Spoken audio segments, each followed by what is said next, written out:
How's it going, guys? Welcome back. Today we have another challenge per se video on hand here, one that you guys have been suggesting a lot here lately. I've seen quite a few comments of, and that is taking all of the defense and throwing them on forward and all of the forwards and throwing them on defense, which is what we did here today. But there is just a smidge, and by smidge I mean half the team, but we couldn't put obviously every single defenseman on forward because, you know, most teams carry 6 defensemen. Some throw on a 7, you know, they have the 7th, possibly an 8th.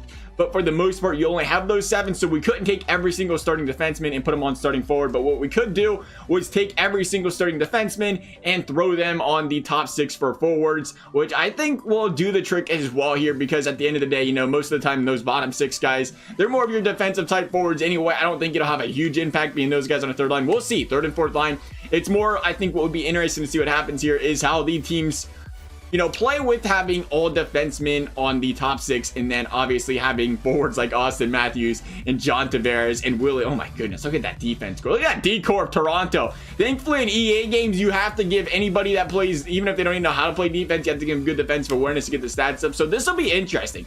That's what I kind of, that was not a shot at Nylander, by the way. I was just kind of throwing it out there as an example or going through stats. But that's what's going to be interesting about this, because a lot of these guys, like, you know, Kucherov, a 91 on the defensive awareness. How will these guys play on defense that are offensive powerhouses? Because they still do have the defensive awareness. And then there's guys like Ryan O'Reilly, who I think makes teams like St. Louis interesting, because we know he's one of the best two-way players in the league. And now we see him and Tarasenko on defense, and they do still have good offense. You know, Pietrangelo, Parayko. I think who was another team like that that'd be interesting? Well, you got the Penguins, who got Crosby and Malkin.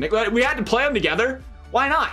Crosby and Malkin, they're finally getting to play together. Only thing is, it's gonna be as a D pair. Who would have thought that one? Could you imagine that? Crosby and Malkin as a D pair together. That would truly be something else. But we look at teams like the Flyers, again, young defense, pretty solid players. You got the offensive guys. I think it's what, Gostisbehere. Yeah, Gostisbehere's an offensive defenseman, so I thought.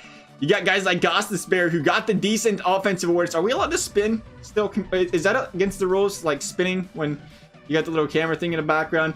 I don't know the rules. We're still here. We've been doing this for all like a week, and I'm still trying to figure things out. I don't know. We're getting there, though. We're getting there. One day, we'll paint the eyebrows for you guys. I see the comments. For some reason, the camera just does not insist on meshing my skin tone with my eyebrows, and they just kind of blend in together there a little bit for people. I don't know. I can see them in a little mini cam, sort of, a little bit. So I think we're doing all right there, but, you know, maybe one day we'll just have to spruce things up. We'll just come in with black eyelash. How weird would that look?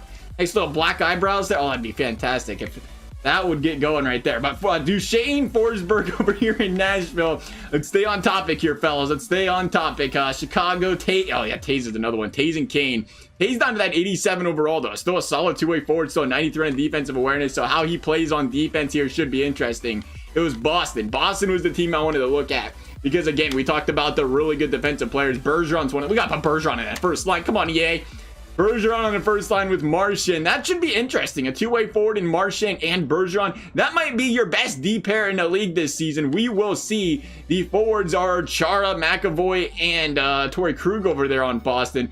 But nonetheless, we have every team in here. Again, we tried to go over most of them here to, you know, just kind of confirm randomly that we do have all these teams in here. And again, we just took the top 6 that EA offered us for every single team. So if you're wondering why some guys didn't, you know, get taken off the quote-unquote top 6 that had higher overall, that would be why. We tried to, you know, some teams had 82 overall, 83 overall wingers that were in the third line, but they had 79 overall centers. But we wanted to keep this, you know, make sure they still had guys playing center that were supposed to play center and everything. So we kind of left that the same there when that was the case. We just took the top 6 guys, even if it was a lower overall. But let's go ahead and, oh, we're going to use the Blue Jackets. All right. What a coincidence. That's a lie. We're going to use Boston because I think they're the favorites here. We're going to use Boston and see how they do. But let's go ahead and sim up this season. And, you know, it's a great time. If you guys are new to the channel and you enjoy what you're seeing and you'd like to consider subscribing, hey, I'd appreciate it. You never have to, but it means a lot to me. It helps me out. And I love you a little bit extra then. Still love you all regardless. But here we go. Boston, 7-2-3 to start the season. Decent. Decent. You can't say that. You can't love somebody extra. That's cheating. That's like having a favorite child. We're going to have to edit that out. Continuing on here, we'll just pretend nobody ever said it. Boston, 18-5-3. Decent. We brought it up there. It was going to be a tough team to match up with here because they even had a good defense. You know, you looked at the McAvoys and the Krugs of the world. You think those guys can probably put up points this season. And that's kind of what's clearly happening here for Boston because they are just running rampant all over this entire league.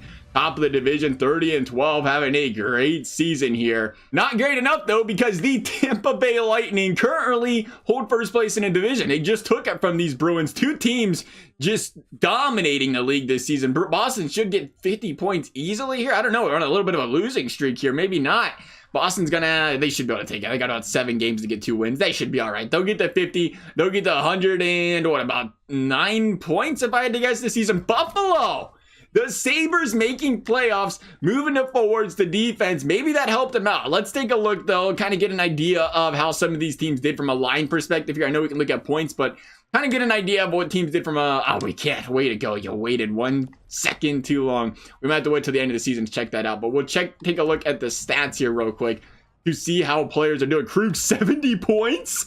70 points for Torrey Krug. 26 goals. Really, 44 assists. Look at this guy. Unreal. 70 points. Way to go. Pasternak, 17 goals, 43 assists. You can't slow guys like that down. McAvoy, we brought him up. We thought he'd be a good point producer, and he was. We'll take a look at how the entire league did here, though, just real quick. See what defenseman led the league. What do you think? Is Shabbat's not got enough points. Who would be the defenseman? Maybe a Doughty or an Erik Karlsson here? It is Jack Eichel. Really? Eichel on defense. There's a reason Buffalo made playoffs, I guess, right? 22 goals, 62 assists, even playing defense. You know why? That'll help. You got the guy playing 27 minutes a night. Now, granted, that was a playoff game, but for the most part, he's playing 24, 25 minutes a night. Of course, he's going to get his points, though, when you think about it. 83 points. Are you kidding me, Tarasenko on defense? Excuse me. Just to confirm, again, 24 minutes he played in this playoff game, so he is playing defense. This guy dropped a 40-burger playing defense. Unfreaking real. Good for Tarasenko. 83 points, though. There's only 2 players in the entire league that are point per game, though, so it wasn't, something that was very common here. Kucherov, 79 points, 22 goals, and a 56 assists. Who else, when it came to goals, was there anybody relevant here? Tarasenko, Evander Kane did well. Ovechkin, even as a defenseman, still got his 30 goals. Of course he did. Of course Ovi did. 75 points. Parisi dropping 30. Malkin, where's the first defenseman at here? Can we look? Now, if we filter defensemen, we'll bring up defensemen or those defense. Yeah, I'll bring up defensemen. So here's our D-men.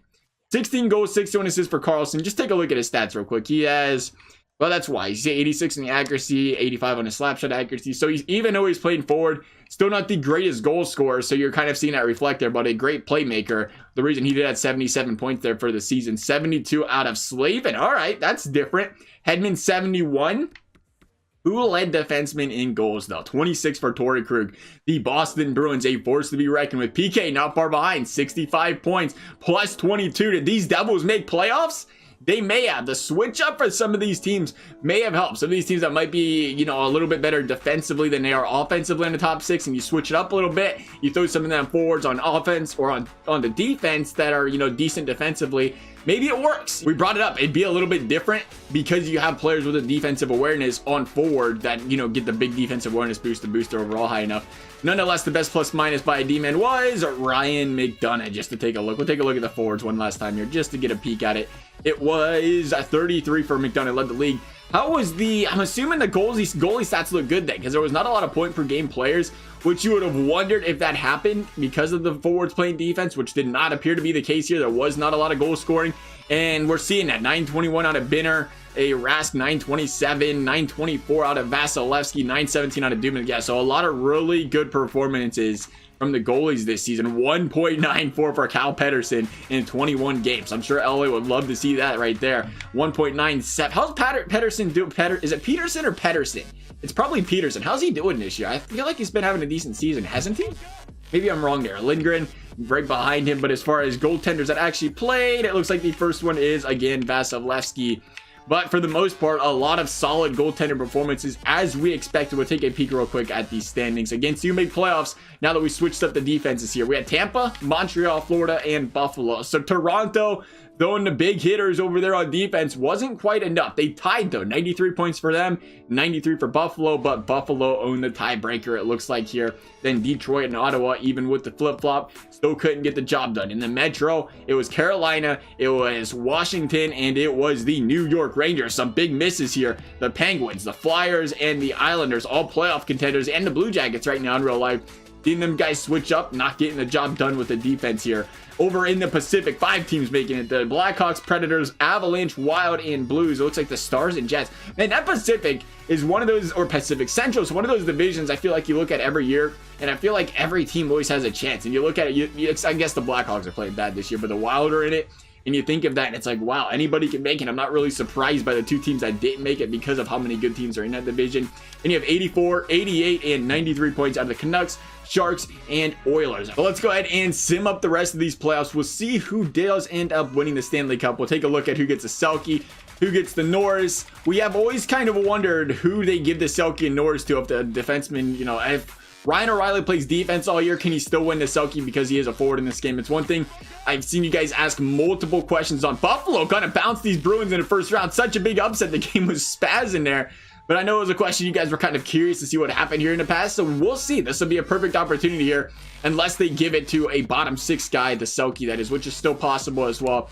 But, you know, highly unlikely. So we'll see how it goes. Heading into, what is this? The conference finals? No, Stanley Cup champs. The Carolina Hurricanes winning the Stanley Cup. Good for the Hurricanes. Nice to see it. They picked one up there. We'll see who brought home the trophies, though. What we came here for. McAvoy bounced, or 7 points there in 7 games played. Where's the awards at? Right there. Same place every time. The individual awards. The Art Ross went to Jack Eichel. The Hart went to Tarasenko. I hope so, man. That guy put up over 40 goals on defense. The James Norris did go to Hedman. So even with Hedman playing forward, they still gave Hedman the Norris. So that's the way this is going to work. Even if you play defense all year, that should answer some questions for you guys. Can a forward win the Norris? It's clearly not. Can a defenseman win Calder? Probably, or not the Calder, but the, what do they call that thing? The Conn Smythe? Probably not as well. Schwartz, Taze with the, yeah, Selke going to Taze. I said the Conn Smythe. We was wrong still. It's the Selke. The Selke went to Taze. That's the case here. Tarasenko getting a Maurice Richard and the Lindsay. But that concludes this video. If you guys enjoyed this video and like to subscribe and like it, that'd be fantastic. If not, not a big deal. If you guys want to see more videos like this one, always open to suggestions. Otherwise, thank you guys for watching, and we will see you next time.